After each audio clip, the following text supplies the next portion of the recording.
자, 우리 오늘 보실 말씀은 마가복음 1장 29절부터 31절입니다. 회당에서 시작.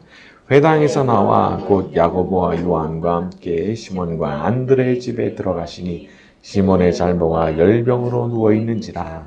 사람들이 곧 그 여자에 대하여 여짜온데 나아가사 그 손을 잡아 일으키시니 열병이 떠나고 여자가 그들에게 수종드니라. 우리 예수님은 질병도 고치시는 분이시죠. 그러니까 그분께서 그냥 손을 잡아서 일으키시는데 그 순간 열병이 이제 떠나갔다는 거죠. 그 사람이 얼마나 심각한 질병을 앓고 있느냐, 그건 사실 문제가 되질 않습니다. 그냥 잡아 일으키시니까 열병이 떠나갔다고 그랬거든요. 인간은 살아가면서 두 가지에 참 많이 시달리게 됩니다. 하나는 귀신이고요, 하나는 질병이에요.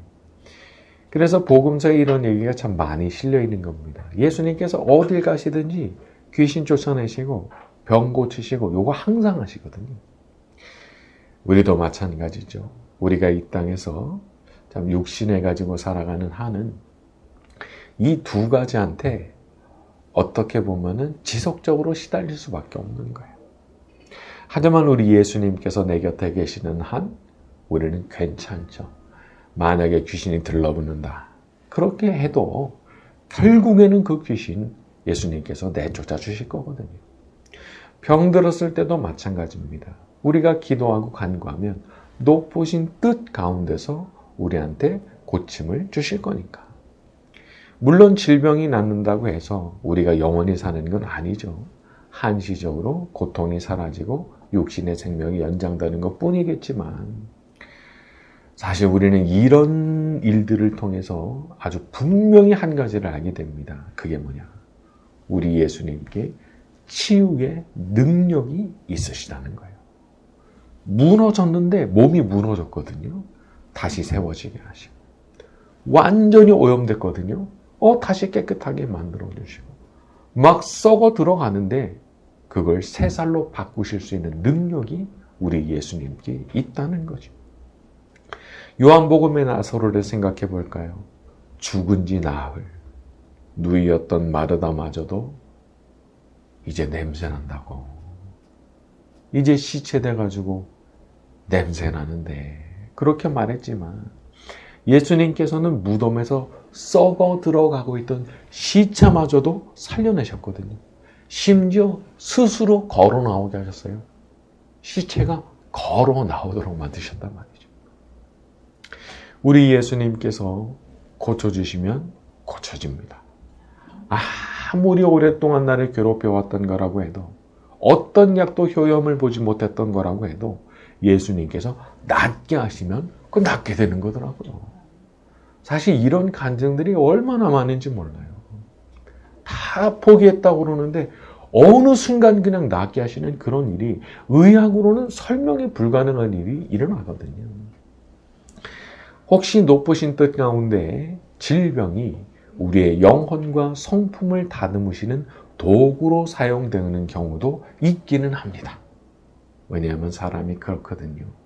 아파봐야 아픈 분들의 마음을 알아요.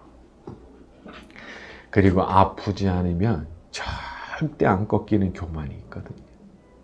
그래서 때때로 하나님께서는 높으신 뜻 가운데서 우리를 다듬으시는 도구로 이런 병들을 사용하기도 하시죠. 하지만 사실 나한테 머물러 있는 그 질병이 그런 목적일지 아닌지 누가 알겠어요. 그러니까 우리는 아주 어떻게 보면 담대하게 기도할 수 있는 거예요. 그냥 고쳐달라고 냅다 기도하면 되는 거예요. 내가 모르니까. 이게 정말 나한테 머물러 있는 게 더 좋은 건지 아닌지 그건 내가 모르잖아요. 그러니까 사도 바울처럼 주님의 음성을 듣기 전까지는 그냥 매달려가지고 기도하는 거예요. 오늘 밤 우리가 기도하는 가운데 우리의 병을 낫게 하시고, 우리가 또 중보 기도하는 그분들의 병이 낫게 하시는 주의 역사가 나타나게 되기를 바랍니다. 자, 우리 32절부터 39절까지 갑니다. 점으로 시작. 점으로 해질 때 모든 병자와 귀신 들린 자를 예수께 데려오니 온 동네가 그 문 앞에 모였더라. 예수께서 각종 병이 든 많은 사람을 고치시며 자기를 알므로 그 말하는 것을 허락하지 아니하시니라.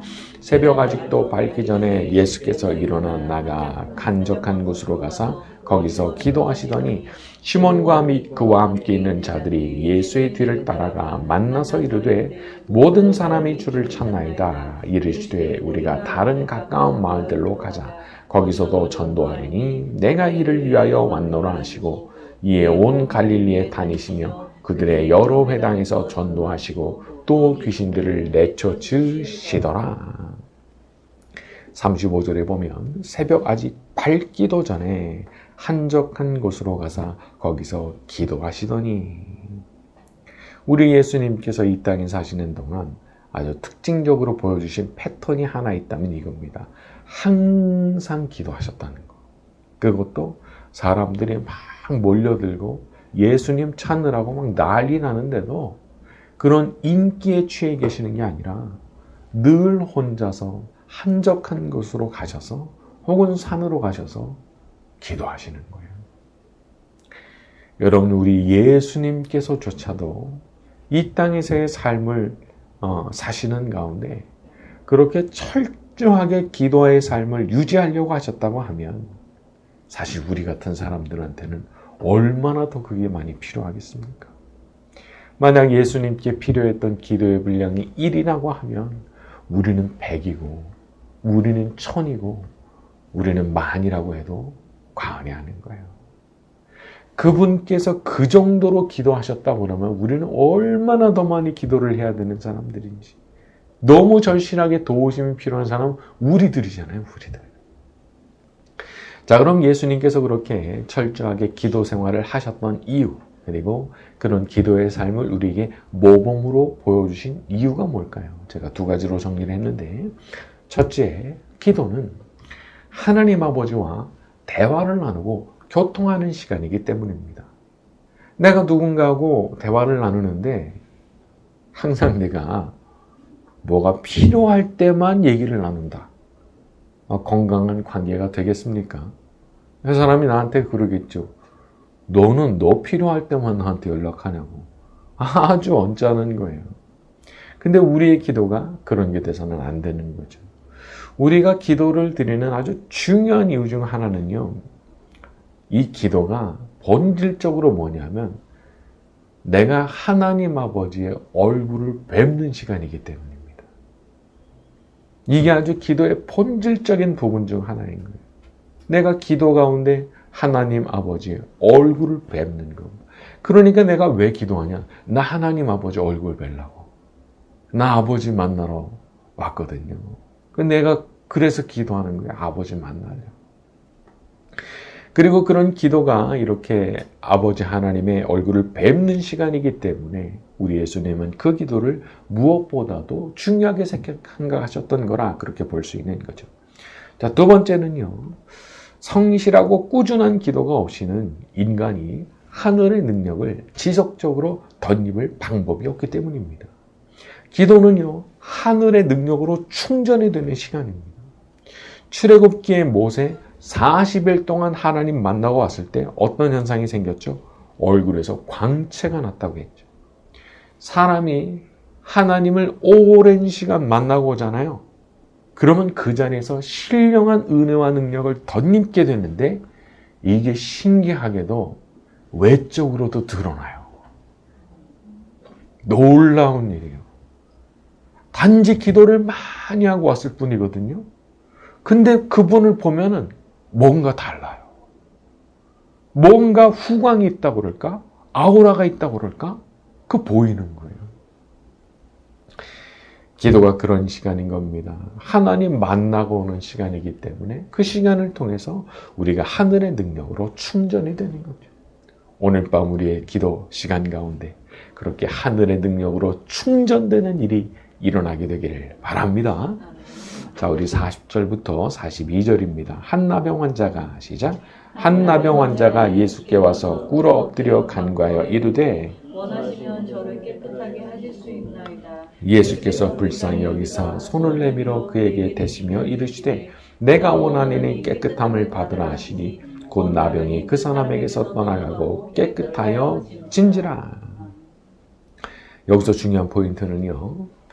인간의 관점에선 전혀 불가능해 보이는 일이라도 하나님 아들께는 아무 문제가 안 된다는 겁니다. 아시는 대로 당시의 나병은 천벌같이 여겨졌던 그런 병이죠. 고칠 방법이 없어요. 그리고 일단 걸렸다. 그러면 그 질병 자체로도 무섭지만 사실 더 무서운 게 있는데 이게 완전히 사람을 고립시킨다는데 무서움이 있는 거예요. 레위기 규정을 보게 되면 나병 환자는 어딜 가든지 자기의 윗입술을 이렇게 가리고 자기 입으로 말해야 돼요. 부정하다, 부정하다. 사람들한테 경고하는 거죠. 나 부정한 사람이니까 오면 전염되니까 물러가라고. 그 말을 하고 다녀야 돼요. 그 규정이에요. 여러분, 내가 그 입장 된다고 생각해 보세요. 얼마나 고통스럽겠어요. 가족 없어요. 내 가족이 아무리 나에 대해서 안타까운 마음 가져도 같이 있을 수 없는 거예요. 전염되니까. 더 나아가서 가족뿐만이 아니죠. 이제 누가 나한테 말 걸어주겠냐고요. 옆에 누구가 없어요. 친구라는 게 있을 수가 없어요. 그뿐입니까? 내가 내 입으로 말이죠. 저기 사람이 나타날 때마다 부정하다, 부정하다 소리를 지르고 그 소리를 들은 사람이 날 딱 보고 눈 딱 마주쳤는데 나를 정말 혐오스러운 표정으로 쳐다보면서 얼른 뒷걸음질 쳐서 도망갈 때 그때 그 자괴감, 야, 그거 감당할 수 있을까? 정말 자살하지 않으면 다행이죠. 근데 그런 나병 환자가 예수님 앞에 와서 말씀을 드리는 거예요. 40절에 예수께 와서 꿇어 엎드려 간구하여 원하시면 저를 깨끗하게 하실 수 있나이다. 여러분, 우리는 여기서 놀라운 믿음을 보는 거예요. 원하시면 깨끗하게 하실 수 있나이다. 보통 인간이라면 그렇게 할 수 있겠습니까? 누가 감히 나병을 고쳐요? 그런데 이 사람은 그렇게 생각한 거예요. 딴 사람은 몰라도 예수님이라면 하실 수 있을 거다. 그분이라면 하실 수 있을 거다. 그 생각을 했어요. 그 믿음을 가졌어요. 근데 그 생각이, 그 믿음이 그 사람 살린 거예요. 그리고 더욱 놀라운 부분은 예수님께서 그 사람에게 손을 대주셨다는 겁니다. 41절, 불쌍히 여기사 손을 내밀어 그에게 대시며. 나병 환자한테 그 손 댑니까? 그 썩어 들어가는 피부에 손 갖다 댑니까? 근데 예수님 그렇게 해주셨거든요. 아마도 그 사람은 나병 환자라는 판정을 받은 이후로 한 번도 다른 사람의 온기 있는 터치를 받아본 적이 없었을 거예요. 누가 허그를 해줘요? 누가 손을 잡아줘요? 그런 거 없거든요. 그런데 예수님께서는 그 사람을 불쌍히 여기면서 손을 탁 대주셨어요. 근데 제가 이 부분을 보면서 이 마음에 울컥한 게 있었어요. 이 사람이 얼마나 좋았을까. 병이 낫고 말고를 떠나서 예수님께서 자기 몸에 터치를 해주셨을 때 얼마나 울컥했을까. 아무도 그런 사람 없었으니까요. 우리 예수님은 그런 사람에게도 손을 내밀어 주시는 분이십니다. 다 피하는 사람이에요.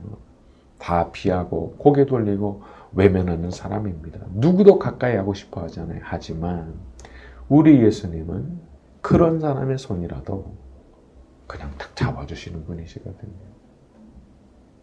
다들 손살에 치고 즐겁을 하고 도망가도 우리 예수님은 그렇지 않으시고 오히려 그 몸에 손을 탁 대주시는 분이신 거죠.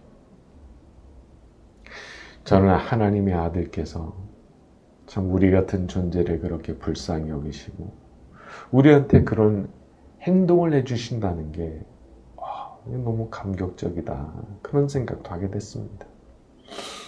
자, 그리고 놀랍게도 그분께서 손을 대주신 그 순간 나병이 고침을 받은 거죠.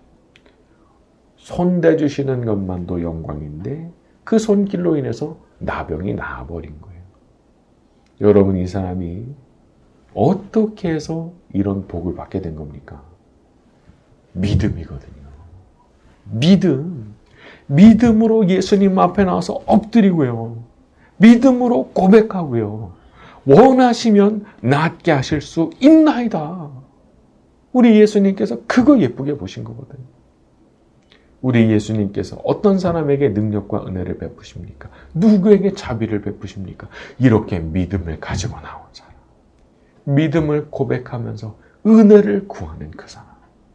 그 사람을 귀히 보시고 그런 사람에게 능력과 은혜를 베풀어 주시는 거죠. 오늘 밤 이렇게 주의 잔에 나온 우리들 모두에게도 우리 예수님께서 이와 같은 은혜와 능력을 베풀어 주실 줄로 믿습니다.